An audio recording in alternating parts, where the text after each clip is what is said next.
cameras. And I will make Zana the host now. So Zana, welcome. Feel like you're at home. Feel like this is your classroom. These are your students. And we're all happy to hear more about what authentic leadership is. So welcome. So I'm super happy to be here with you today. As Julija said, I'm super busy. Yes, and you're super busy as well. So we're all super busy to the point that we choose to be so. And I think it's really important to share moments like this, that we speak about important topics such as leadership is. This is not meant to be a talk so this is meant to be one big conversation with 105 people for the time being. So I'm hoping that you're going to find some of the concepts that I will bring to you interesting today, or at least interesting enough to jump into the conversation, so that we come out of this hour wiser all together. So does that sound like a plan? Can you give me a thumbs up or just some kind of a sign that it works? Okay, beautiful, perfect. So maybe if you could just go, I see that you love using chat, which is great. So if you could just go there and just put down what is it that you're bringing today and what is it that you're expecting to take away with you? So just a little bit of a conscious thinking of how we're entering the space, because authentic and servant leadership is about being conscious as leaders. So what is it that you're bringing and what is it that you're hoping to take away from today's conversation? I love calling it conversation. So if you can put that in the chat, I'm going to share in the meantime, what is it that I'm bringing? So I'm bringing really open heart and I'm bringing my passion. That's what I usually bring when I speak about leadership. And what I'm hoping to take away is to see some of your passionate faces once we dive deep into this conversation. And and when I say your passionate faces, I mean, I hope that this conversation unlocks something in you, something that you're going to bring into your world. And you will hear me speaking a lot about your world. When I say your world, I mean, whatever, our families, our teams, our group of friends, our communities, our countries, our continents, whatever you want to make up of the world thing. So it's basically our corner of the world where we spend our life, where we exercise our leadership. So you hope to get some knowledge. I'm starting to read. I will bringing my own understanding of what leadership is and take away more on what authentic and bold leadership is. Having some more knowledge. Open mind. Oh, that's always a good idea to have open mind, especially when we speak about these things where there's not really a right and wrong answer. And that's something that I'd like to design with you at the very beginning. Here in leadership, there isn't really a right and wrong answer. There is your attitude, your views, and your openness to learn more and to practice that. I believe that you're going to learn something new. Yeah. Oh, wow. I'm bringing commitment. That's very important in leadership. If we're committed to learn, committed to grow, and committed to act, these are some of the most important things in leadership. Okay. All right. So because we only have an hour and we got a lot of things to do, so I'm going to start by sharing my screen, if that's okay. I think I can do it, Julija. Yeah? Am I doing it? Yes. Cool. Okay. So basically our topic for today is authentic and servant leadership. Obviously, in 60 minutes, we can't go to a super depth of this topic, but we can touch upon some most important things on the surface to unlock your thinking of these two important terms. And a little bit about myself, if I can move this.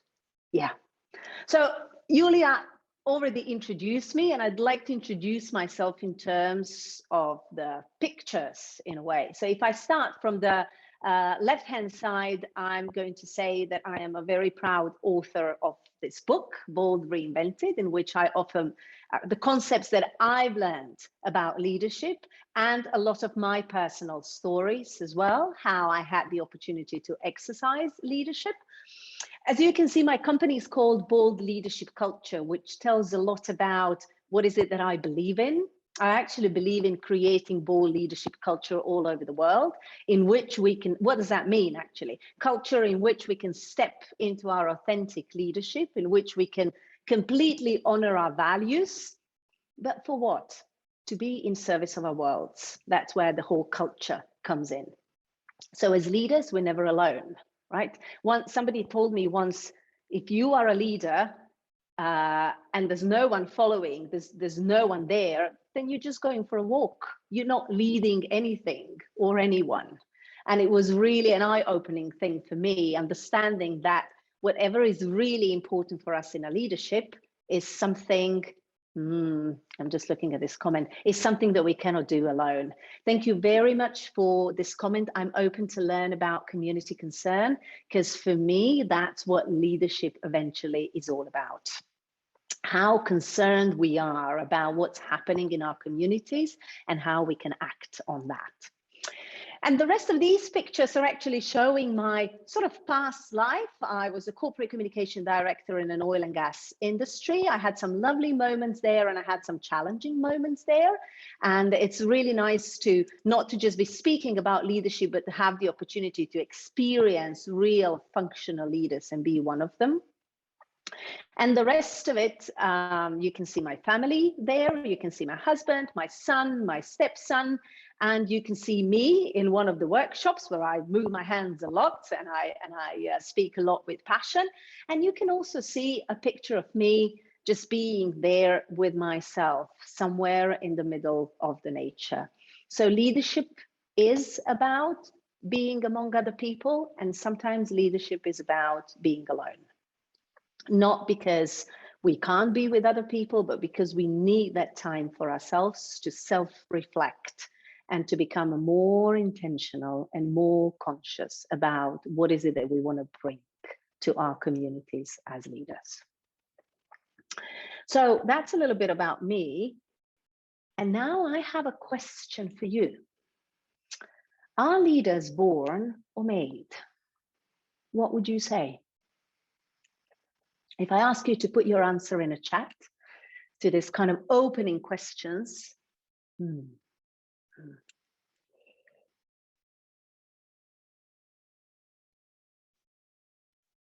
Yeah, this is going very quickly.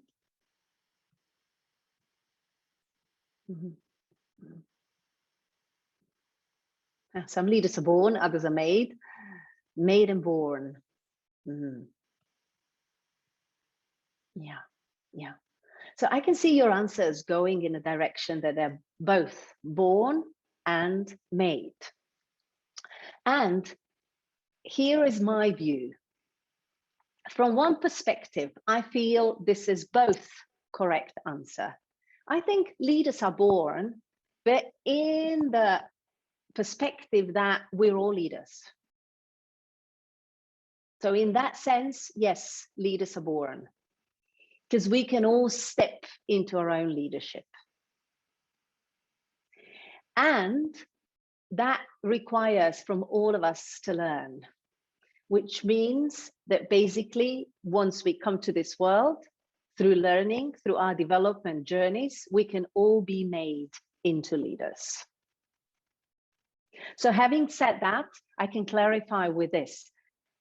I don't believe the leaders are born in a way that there's nothing else required for them to learn or to go through or to develop in order to really exercise their leadership.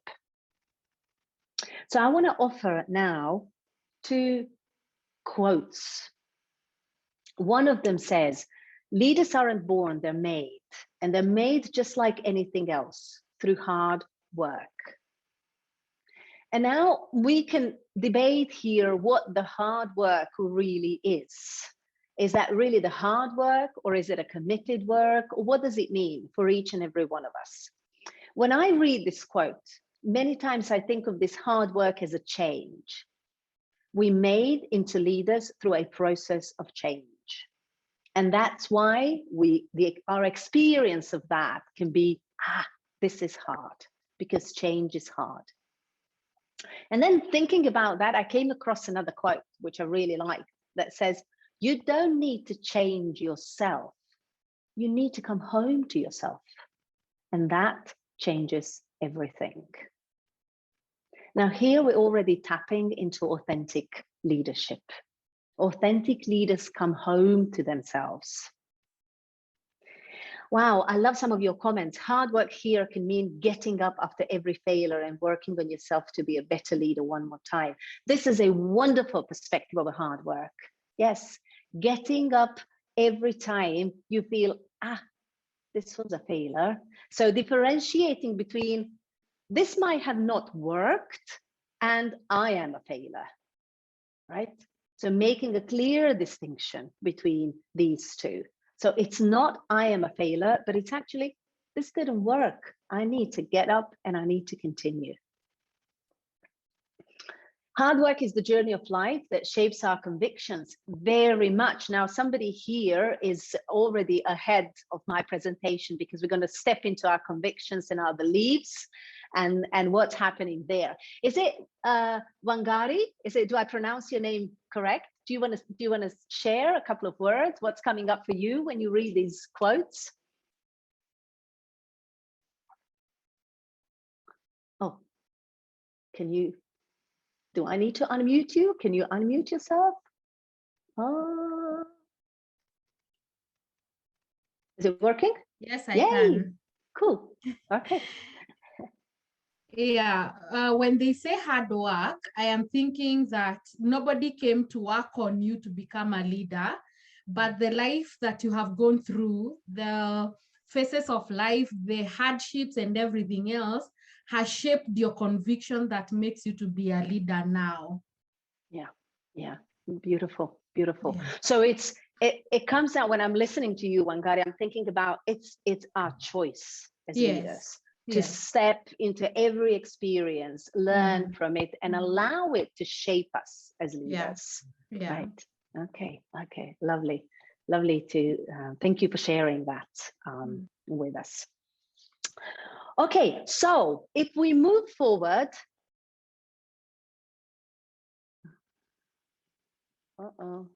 Having a little tech moment. Oh, here we go. So if we move forward to actually be on that note that you mentioned, Wangari, there. So what's happening with our conviction? Okay, Maureen, is it the hands up?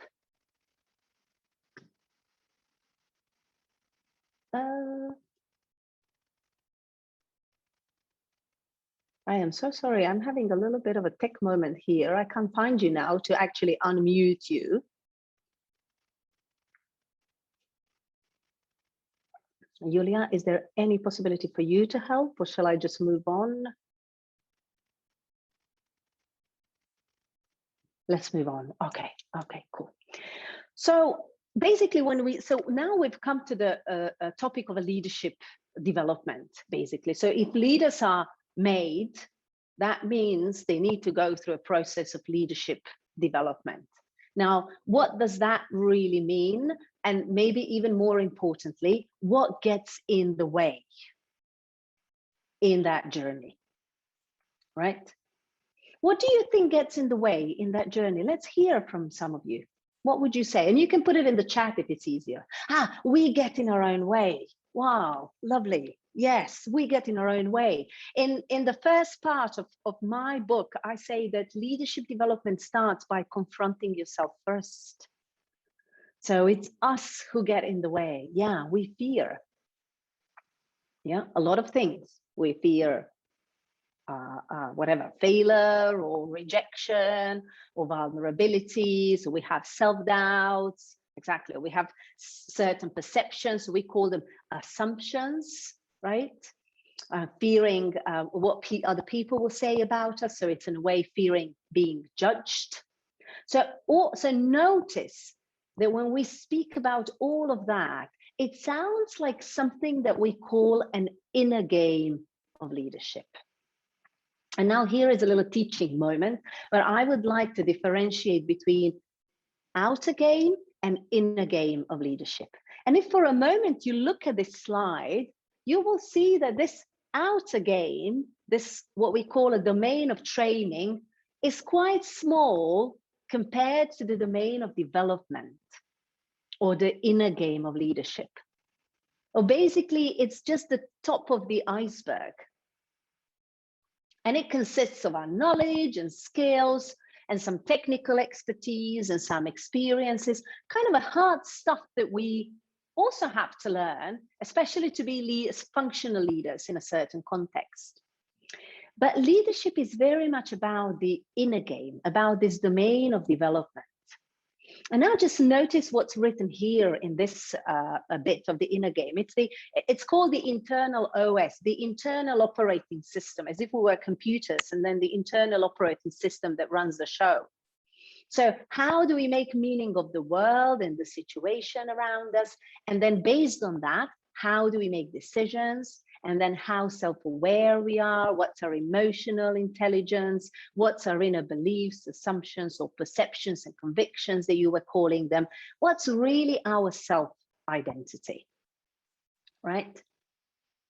So as you can see, there's a lot more work in that area than in the outer game of leadership. And here is another little teaching point. One thing that comes from Ronald Heifetz. He's one of the authorities in leadership teaching. He teaches us about the difference between technical challenge and adaptive challenge. Now, what does that mean? Technical challenge is what we could be calling the domain of training. These are maybe the processes and some other skills that we need to learn to functionally be leaders. Right? These are maybe some of the things that have a clear solution, right? But there's also an adaptive challenge.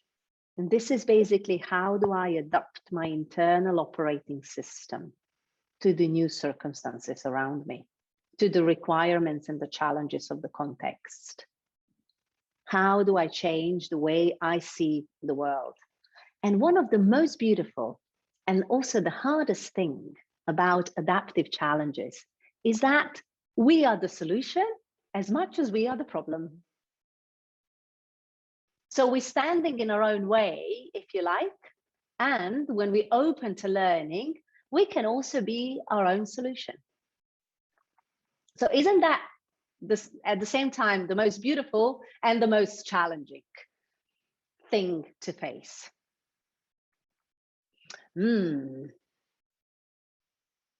Yeah, technical and adaptive challenges are important for the quiz, yes.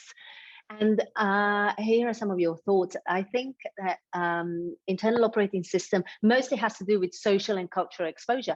Absolutely, because it has to do with the way we were brought up, in the context in which we were brought up, and how in those circumstances we were conditioned to create some of our beliefs. And then how is it that we take these beliefs into any other context that we go to, where we basically meet different circumstances. And at a certain point, just like computers, we need an upgrade of our operating system, right? To be very simplistic here, so I'm not an IT person, so I don't understand half of these things. But to be very simplistic here, a computer from 10 years ago is not really able to run the latest applications today because it needs some system upgrade. And the same thing happens with us when we are on leadership development. It means that we're facing a completely different context, far more complex, far more uncertain, far more ambiguous. And we need to upgrade our internal operating system to be able to respond in that context with our leadership. Yeah, it asks us to look inside of ourselves and make a deliberate decision to change. This is so well put, Eva, thank you. And make a deliberate, a conscious and an intentional decision to change. So just a couple of quotes here to kind of maybe stay with you or stick with you. Leadership greatness springs from within. So you've got to go in, right? Or the path to this higher level of consciousness, which is basically the upgrade of your operating system, actually goes through the painful depths of your comfort zones. What does that mean? This is what I believe. This is who I am. This is who I've always been. This is my comfort zone. And then along my leadership development journey, something kicks me out of that comfort zone. And I need to reinvent myself into a new image. Mindset, exactly, mindset. I need to change my mindset, which means I need to change. It's almost like I'm looking through a certain window, looking out into the world, and now I need to change that window. I need to start looking through a different window to be able to see things differently. Change lenses. Very good, Lorna. That's it. Okay, so what's the dilemma in this kind of journey, right? Yeah, so I'm kind of looking at your comments and looking at my slides at the same time. Oh, can you hear me well? Because I'm hearing some of the comments. Is it okay now? Yeah, okay, cool. So what's the dilemma? I'm learning to learn. That's very good. I love this, because many times we think, oh, there are so many things we need to learn in leadership development journey. And to say the truth, there are so many things we need to unlearn in leadership development journey to be able to learn something new. But in this whole process, there is one underlying dilemma in all of us. And it's this tension between fear and love, right? It's a little bit of what makes me really alive. What is it that I love? What is it that I'm passionate about? What is it that I would love to create? And what is it that I'm afraid of? What is it that makes me feel safe? That makes me kind of stop and not go across the line so that I can keep safe. So it's something that it's called the kind of a primary movement in between what we fear and in between what we love. And as leaders, we are constantly resolving this dilemma. Yes, it's stepping out of conformity. Thank you very much. So it's about, how do I leave the land of conformity and really step into my own land of integrity, honoring my values and bringing my authentic self out in the world. And here's the thing about this dilemma. It's not something that we can sort out, because it's human, it's normal. We all have that in everything that we do. Even if you take me in the middle of this lecture right now, I'm so passionate about what I do, what I speak. I love that. And at the same time, yes, there's a little fear inside. Oh, will this be of use to these people? Will they like it? It's a normal dilemma. It happens with all of us in every moment. We really need to normalize that. It's something superhuman. And thank you very much, Marianne, the will to take risk.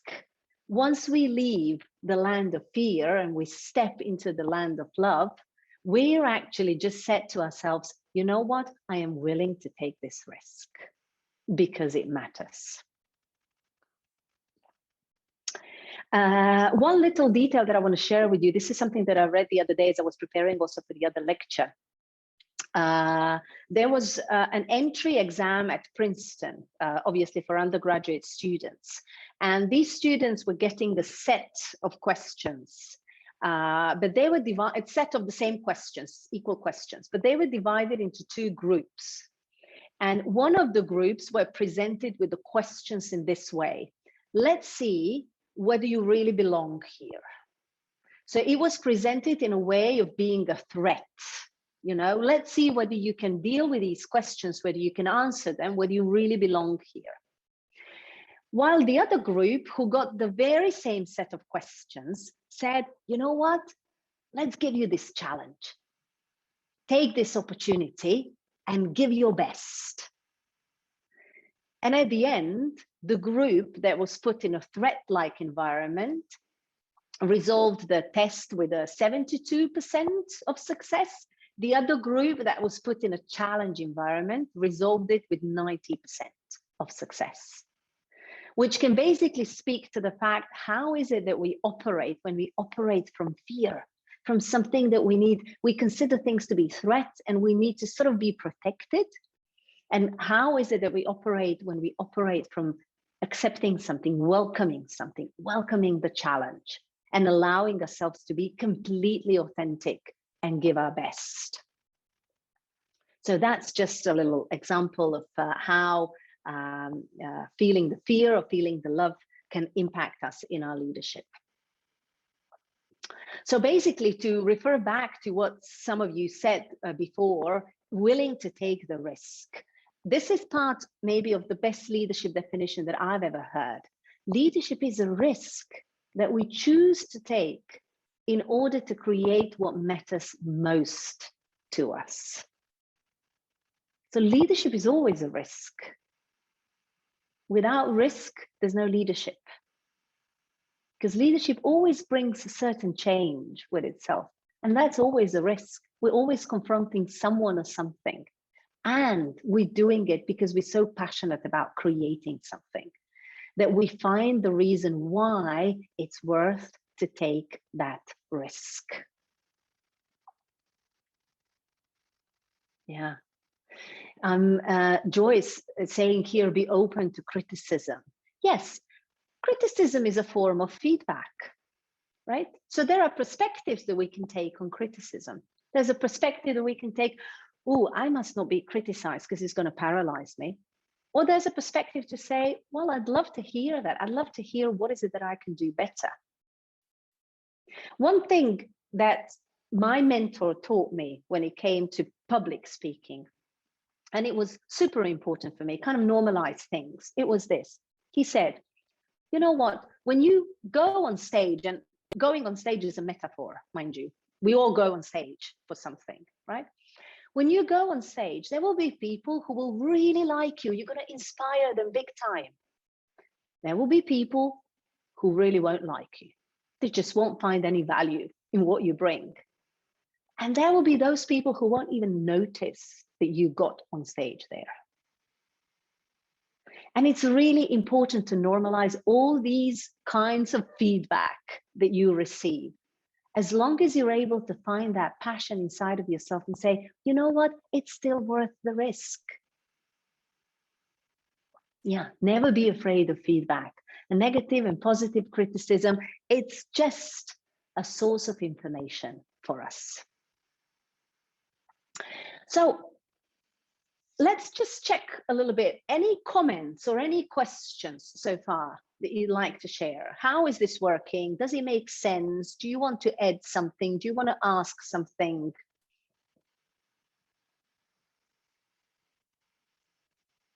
Anything? I can't see all of you.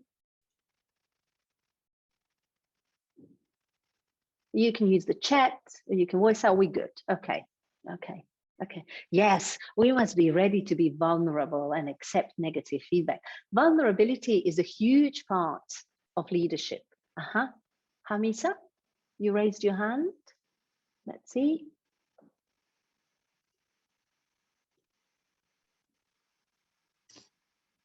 Yeah, can we hear you? Do you want to share something? Yeah, I wanted to share what I have felt since I listened to you. I live with a disability. I come from a society where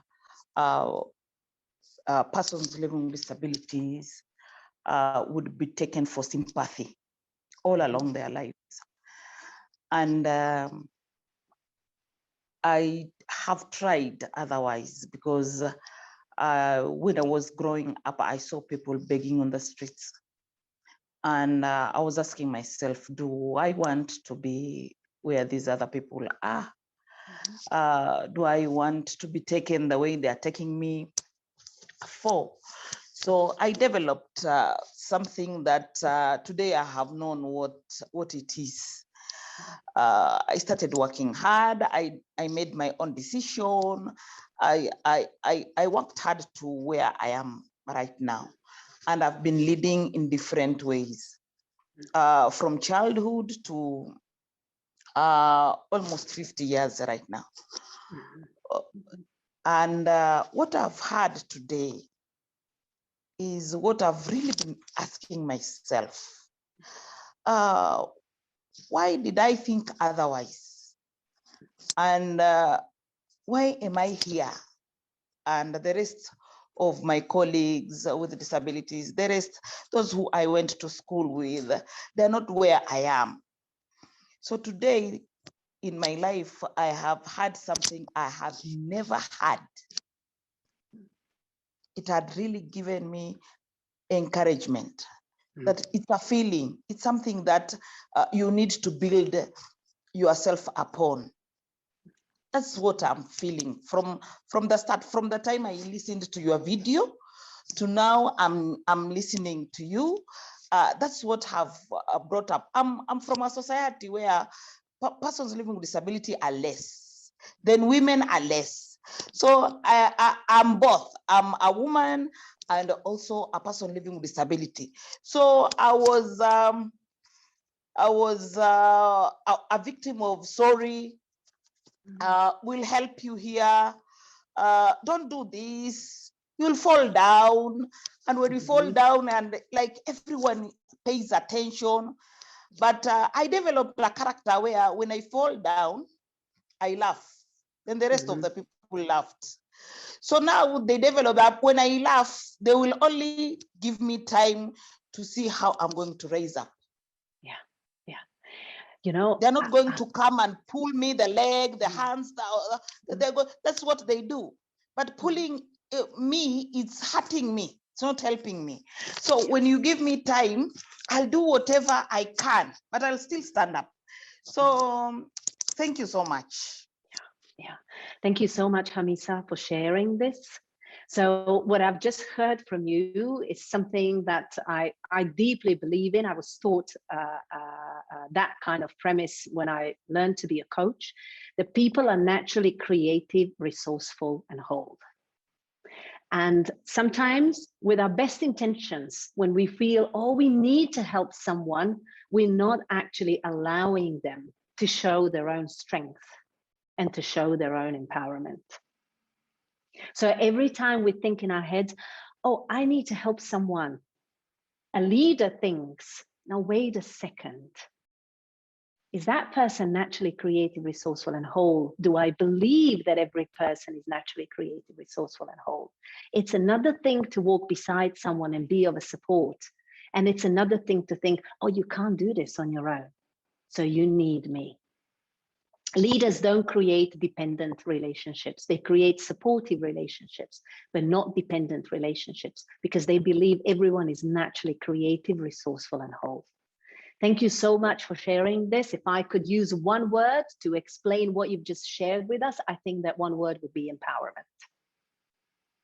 So thank you so much. So I can see many hands up there, but let's hear from one other person and then there will be opportunities afterwards. Lucy, I can see you first on my screen there.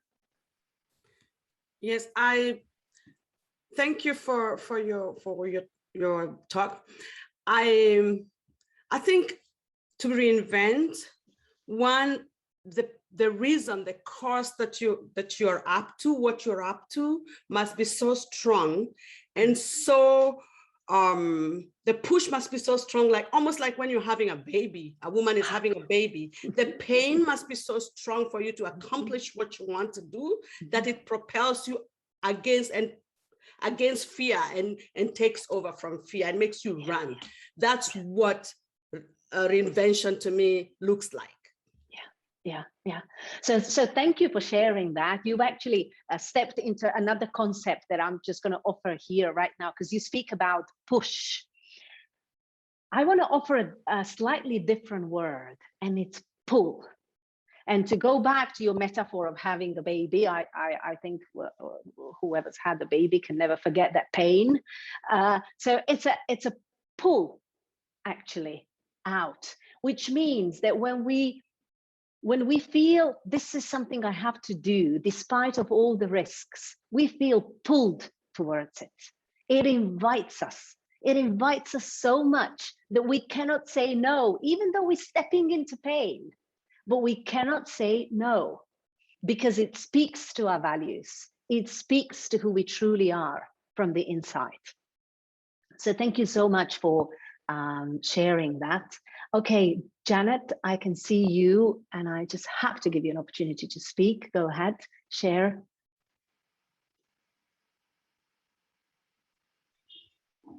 Cool, there you go. Share with us, Janet, what's your view on all this? Good afternoon. Good afternoon. I really appreciate you for these lectures. Well, I want to ask you a question. Why is it that people are mistook or misunderstanding the person that is taking risk? That when you maybe you want to effect any change and people are not going along with you, what can the person do? So if I understood you right, so what can we do when we're taking a risk because we want to create a change, and there are people who don't want to go along with us, right? So, you know, Janet, when you say that, here's a quote that comes to my mind. I'm not sure I'm going to be able to say it word by word, but I'm going to capture the sense. That world has been changed more by people who are ready to swim upstream than by those who are ready to swim along the stream. So changing our part of the world, whatever that part of the world is never easy. Because what feels kind of safe is that conformity. We've always been doing it that way. Well, everybody does it that way. Well, don't stick out. Up to the thing that the voice in our head can be, well, who are you to do that? Who are you to change that? And if there is a passion for us to do something, if we really want to introduce change somewhere, for a number of reasons, we're going to speak about it a little bit later on, because there's something that we see and we don't like, or because there's something that we would like to see and it's not existent, or because something that we would like to see more of. So whatever invites us, if it's based in our values, in our passion, it's worth the risk. And believe me, Janet, even if not the whole community is following you, but you feel that change, you need that change, then that change is needed. There was another thing that I've learned. If you need it, it's needed. Maybe you're not going to get the whole audience following you. Maybe there will be people who will say, no, that's not good. Maybe there will be people who will not even notice you, but there will definitely be some of your allies who will support you in that change. The question here, I don't think it's who's going to follow me. I think the question here is, why does this matter to me? What's important about this to me? And once you're clear on that, there will be people who will follow, who will help you co-create that.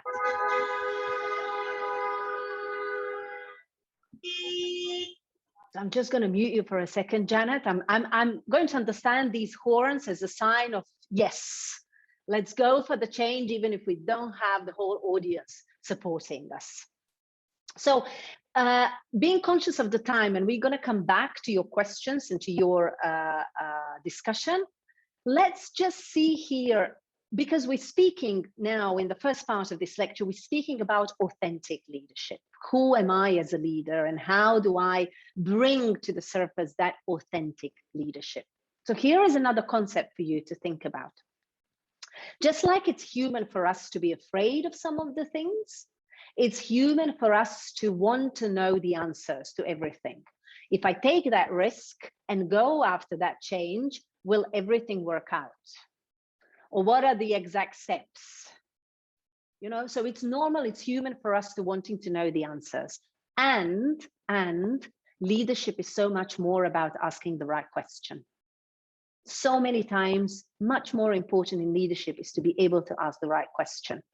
And then the right answer will come along. So here are, on a very general note, here are the 4 questions that I believe every authentic leader needs to ask himself or herself to be able to understand, who am I really? And what is it that I'm really bringing through my leadership? The first question is, what am I here for? Or in other words, what's my purpose? Why? I think Hamisa actually mentioned before, why? Why? Why me? Why in this context? Why in this way? Why? Why am I here for? The second, and that has to do a lot with our values. We find the answer to that question in our values. What is it that matters most to me? What is it that I cannot be with? What is it that I'm seeing and I want to change? Because it either goes against my values or because it reinforces my values. Now, once we have that question opened up, there's another one opening up immediately. Where am I going? Another word for this is vision. Where am I going? What's that place to which I'm going? What's my vision? If we want to understand our leadership seriously, we need to have a vision. And sometimes I work a lot with different contexts, corporate context, and somehow vision has been hijacked by corporate people thinking, well, you have vision and strategy in corporate world. No, you have vision as a human being. We have visions as human beings. We don't need structures to have visions. I have a vision of what kind of childhood I'd like to be present in my country. I have a vision of what kind of legal system I'd like to have in my country. I have a vision of what kind of connection I'd like to have in the whole wide world among people. We all have vision. And it's important that we become conscious of that vision, because that's going to tell us where is it exactly that we're going with our leadership. And then when we open that question, there's another one opening up. Who am I being along the way? So I have a vision that everybody goes on a leadership development journey. And who am I being along the way? I hope I'm being a very connecting person with different groups that I meet, such as you here today. Revealing a part of myself to you, revealing my heart, showing my passion, showing what I know and what I believe, and accepting what you know, what you believe, hearing your views so that we can all grow wiser. Who am I being along the way has to do a lot with how am I connecting as a leader with other people? How am I ready to accept them and their views? And finally, how am I acting along my path? Remember that I mentioned Ronald Heifetz at the very beginning as an authority in teaching leadership. Well, that person said that leadership is very much about how we act when leadership is needed. One very simplistic story. There was a crossroads somewhere in the US with very crowded morning when suddenly the traffic lights stopped working and there was a mess. Nobody knew where to go and there was a complete mess. There was a guy sitting somewhere on the street looking at that mess from aside and actually realizing that this is not going to get sorted out because everybody was too nervous, too self-centered. They all wanted to get on time somewhere. Nobody was taking care about anyone. And this guy suddenly stands up, goes in the middle of the crossroads and starts showing. He was a leader in that moment. Why? Because he acted when it was needed for the people who were there. We don't need labels to be leaders. We don't need status to be leaders. The only thing we need is to be present with our communities and act when we feel leadership is missing or leadership is inviting us.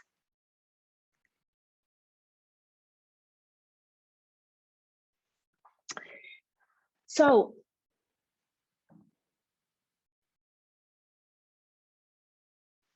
I'm going to just briefly now show you that this is the concept from my book, which basically summarizes my learnings about leadership.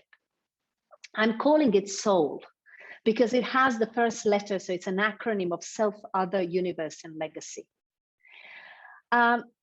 When we speak about authentic leadership, we mostly speak about this right-hand side, self and other, who we are, what our values are, what's our value-based vision that we want to bring, and how is it that we want to connect to other people to create something bigger than us. But once we go on that journey, there is a point where we feel what I call an identity shift. And that's when we're stepping into this universe and legacy. I've called it universe, but in fact, it's the world, it's our community. It's where we live and what we see around us. And here is the point when we start thinking, when we kind of go from authentic leader into servant leader, when we start thinking, what is it that the world around me needs? And how is it that I can act? So I've put it this way. We develop from an authentic visionary leader who focuses on a personal value-based vision for oneself to a servant warrior who creates a vision-based contribution for one's world. So knowing ourselves, learning about ourselves, not to become self-centered, but to become of service to our world. So stepping into our authentic leadership to be able to transform that into our service to the world. Because if our leadership does not stand for our service, then what is leadership really about?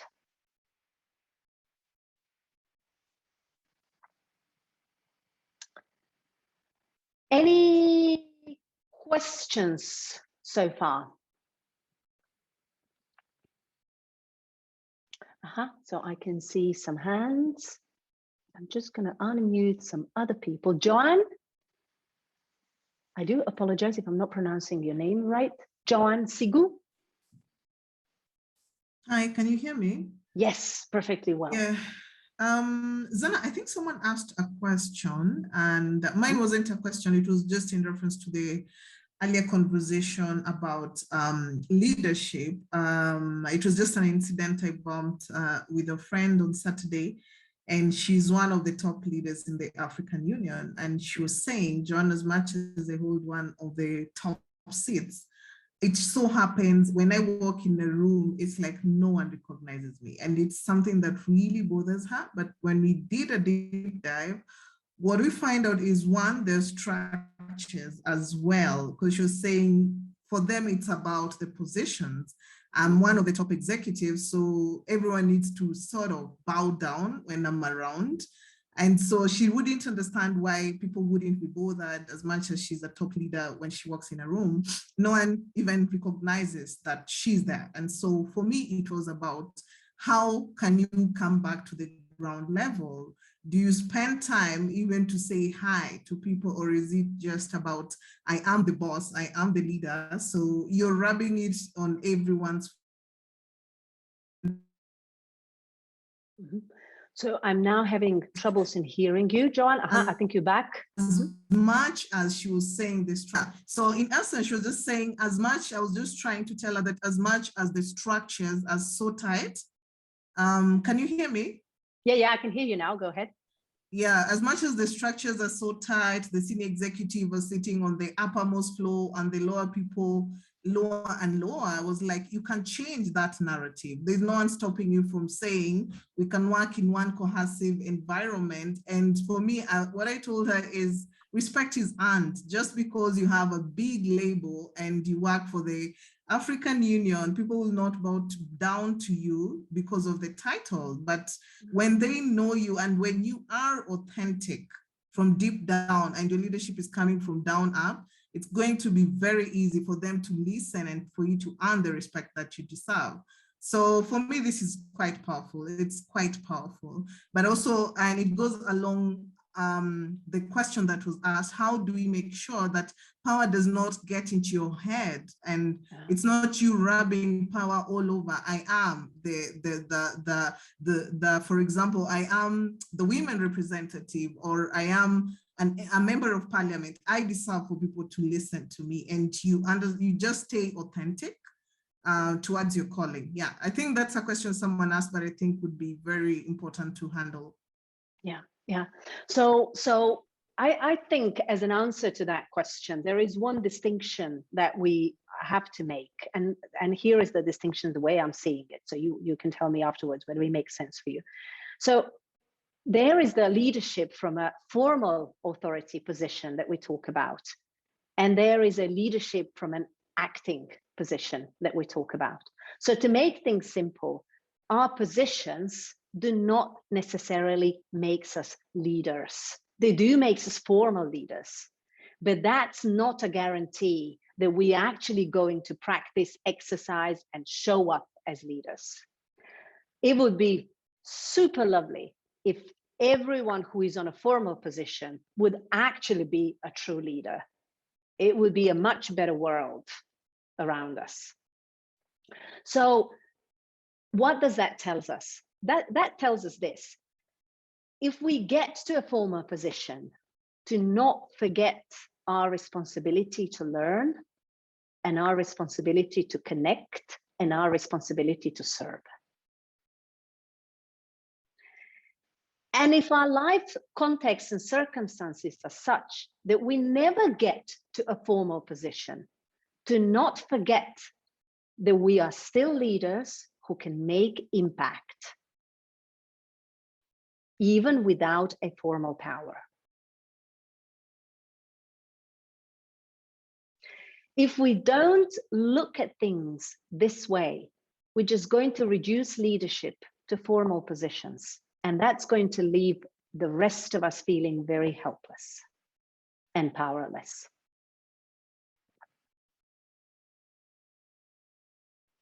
So somebody asked before, how do you get close to people without pleasing people or something like that? Excuse me if I did not, if I'm not quoting the question right. So here is another thing in leadership development that we learned. What does it mean to relate to people, and what does it mean to please people? Because these are two different things. So in relating to people, we have power with people. I can be a functional leader, having my team, relating to these people and sharing leadership and having power with those people,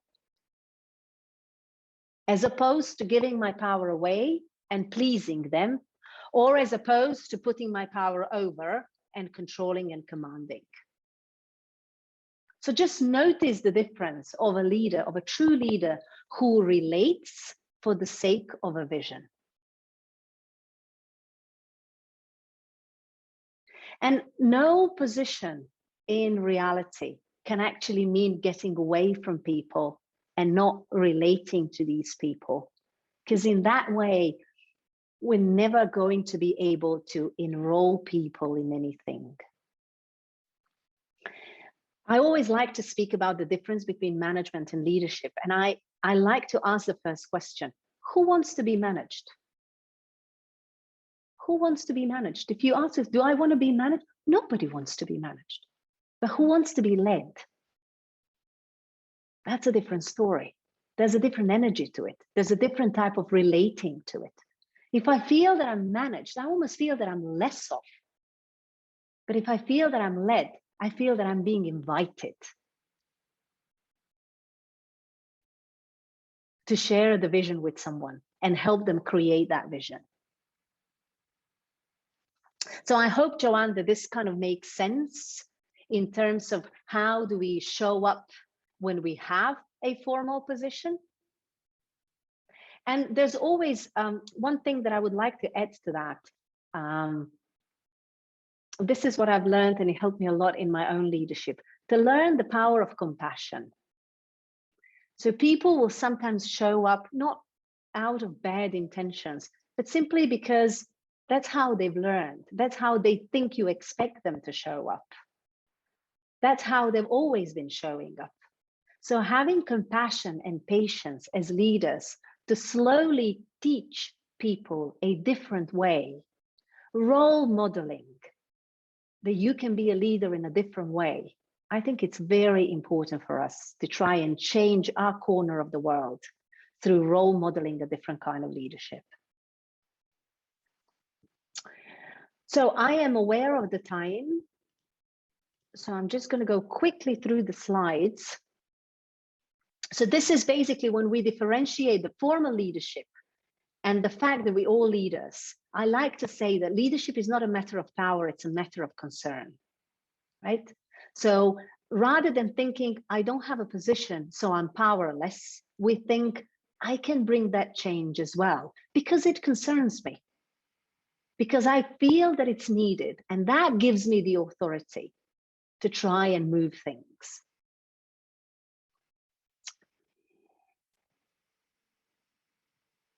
I think Julija is going to share the presentation with you, so I'm not going to go through this, but I'm just going to stop for a moment here at the very last slide, which has 3 questions that I'd like you to take with you and have a little, give it a little thought, seeing what they unlock in you.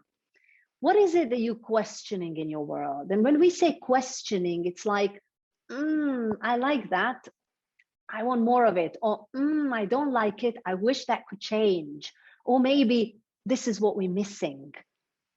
Maybe somebody would need to create it. So what are some of the things that you're noticing in your environment? You're questioning them and you feel like they're inviting you for a certain change. What's your underlying concern there?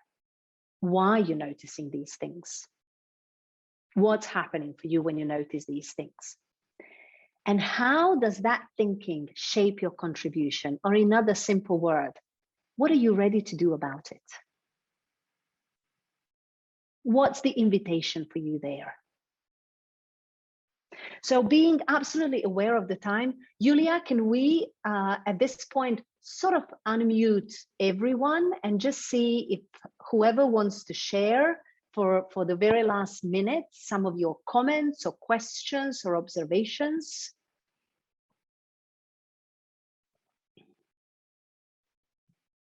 Or I'm just going to do it just like this to those people who raise their hands. And let's see I'd like to comment, if I may. Yes, Lorna, yes, go ahead. I love writing, and I feel that Africans are not writing their stories as much as they should. We have amazing stories. We sit around their fires and rooms and laugh and talk, but we never really put it down in writing. And so that concerns me when I walk into a bookshop and see books from the rest of the world and not from African writers. So I'd like to encourage African writers to write more, and I'd like to set an example by writing more myself. Yes, after this talk. Yes, wonderful, wonderful. I just wanted to say, I can imagine the book cover already with your name there and sharing all the powerful stories from Africa and African women to empower women all over the world. Yes. Wonderful, beautiful. Thank you, Lorna, for sharing that. Anyone else wishes to share something? Joyce, I'm going to unmute you and Salome. Hello, my name is Salome. Joyce. Oh, Salome. Hello, Salome. Yeah, hello.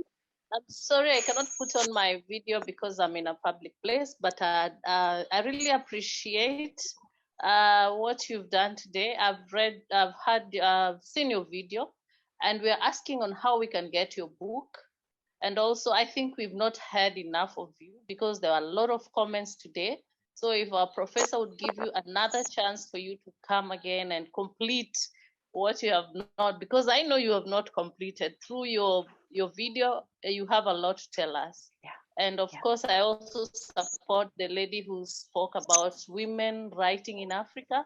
I think I should also write something because I have a lot in my head. Thank you very much. Beautiful, beautiful. Thank you, Salome. And just for you to know, whenever Julija finds the opportunity, I will be there, because this speaks to my soul to have these words, to put them out there, and then to see how empowered people get after this to push their own change, their own projects, to start noticing what's needed in their world and their life, and to be ready to step into their leadership and do it. Thank you, Salome. Thank you. And Joyce, do you want to share something? Because I think that you started speaking before.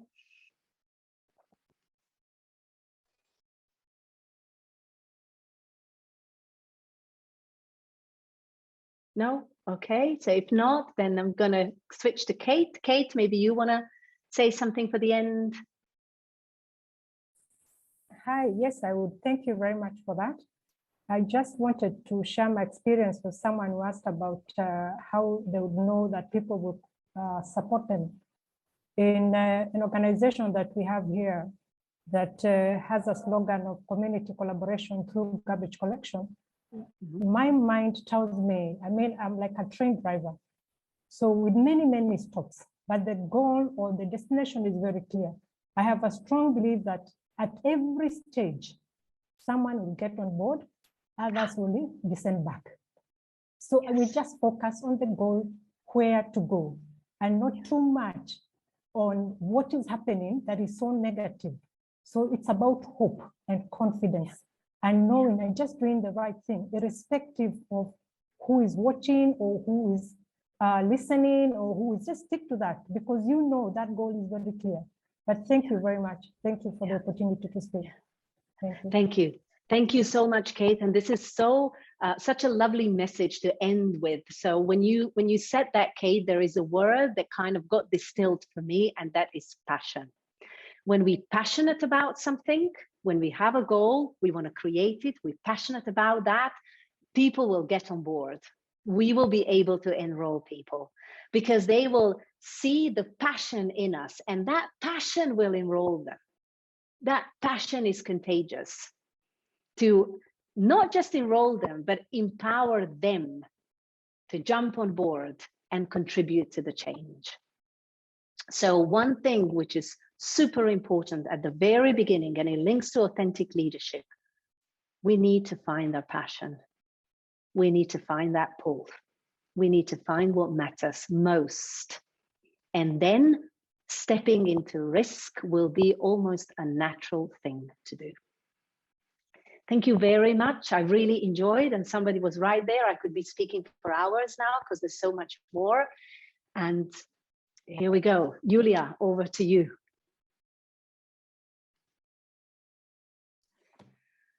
I mean, Zana, I knew that you were good, but this was just, I mean, I know that it exceeded the expectations, not just for me, but for everyone here. I had so many things written down that I wanted to share at the end, but honestly, I'm just speechless at this point.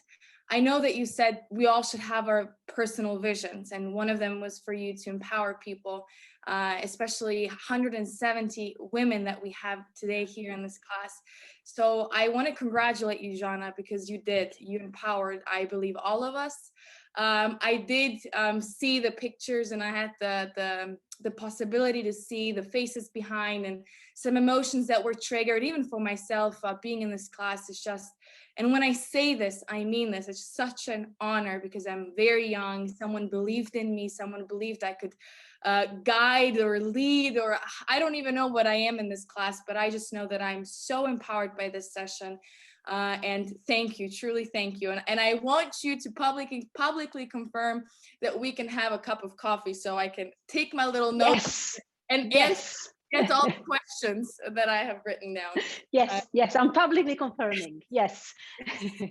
All right, perfect. Well, thank you again. Thank you from the bottom of my heart. Thank you from all of our students. Thank you from the university.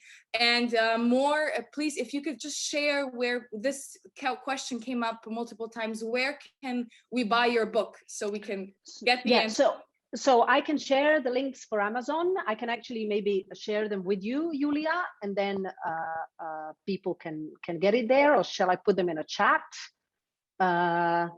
I mean, you can copy paste it in the chat, and then as well with me later on, and then I can share it in a professional website where you can actually download some of the chapters as well for free, and what I call Jumpstart Your Bold Leadership ebook, which has the main thoughts from the book. So you can get that from my website.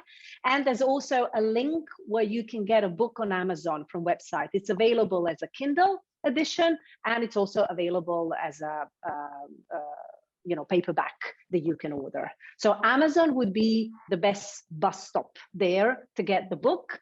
And you can go to the website as well, where you can get a lot of my thoughts and a lot of the free ebooks that you can download. And I hope that they support you in your leadership. I want to say for the very end, it has been my honor to be with you today. Thank you so much.